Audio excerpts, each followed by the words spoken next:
இன்னைக்கான குவிஸ் கொஸ்டின்ஸை பார்க்கலாம். இந்திய குடியரசுத் தலைவர் தனது பதவி விலகல் கடிதத்தை யாருக்கு அனுப்ப வேண்டும்? ஆப்ஷன் ஏ லோக்சபா நாயகர், ஆப்ஷன் பி பிரதமர், ஆப்ஷன் சி துணை குடியரசுத் தலைவர், ஆப்ஷன் டி இந்திய தலைமை நீதிபதி. இந்திய குடியரசுத் தலைவர் தனது பதவி விலகல் கடிதத்தை யாருக்கு அனுப்ப வேண்டும்? சரியான பதில் துணை குடியரசுத் தலைவர். இரண்டாவது கேள்வி, நாடாளுமன்ற உறுப்பினர் பதவியில் விலகாமல் குடியரசுத் தலைவர் தேர்தலில் போட்டியிடலாமா?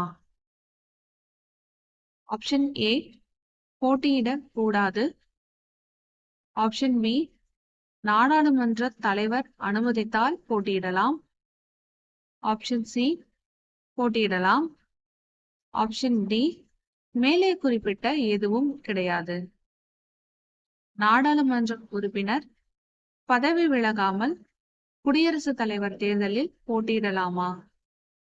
சரியான பதில் போட்டியிட முடியாது. மூன்றாவது கேள்வி, மக்களவையில் பெரும்பான்மை கட்சியின் ஆதரவு பெற்ற தலைவராக விளங்குபவர் யார்? ஆப்ஷன் ஏ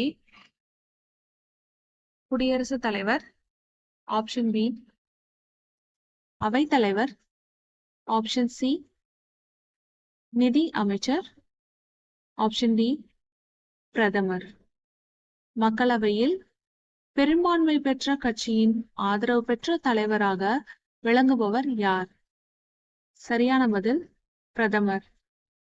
இன்னைக்கான கடைசி கேள்வி, இந்தியாவில் குழந்தைகளின் பிறப்பு எத்தனை நாட்களுக்குள் பதிவு செய்ய வேண்டும்?